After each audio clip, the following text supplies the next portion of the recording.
Iran's military chiefs fly in to have a look at the war games they've been conducting in the Gulf. Iran's forces have just carried out 10 days of exercises. They're feeling bold enough to make threats against the United States. Keep your aircraft carriers away from the Gulf. In my opinion, those enemies who needed to leave have left. After our drill, the enemy's carrier was moved to the Sea of Oman. And our belief is we're not starting anything unreasonable, but we are ready for any threat, and we advise, recommend and warn them not to return, because we are not in the habit of repeating our warning. Iran sees the Gulf as its own waterway, but international law says otherwise.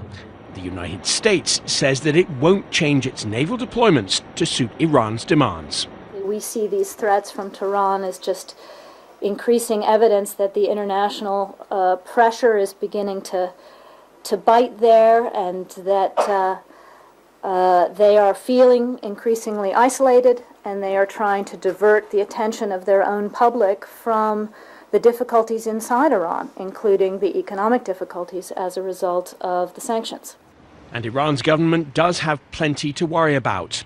New American sanctions threaten to go after the country's oil exports.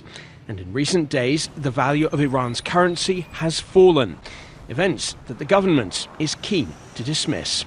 This issue has nothing to do with the issue of sanctions. The sanctions which have been announced have not been implemented yet.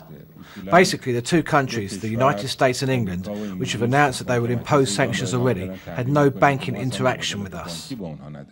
For Iran's President Mahmoud Ahmadinejad, it leaves a lot to consider. His country's armed forces may speak with confidence, but his government's future may rest on the state of the economy and on Iran's ability to keep selling oil to the rest of the world. James Reynolds, BBC News.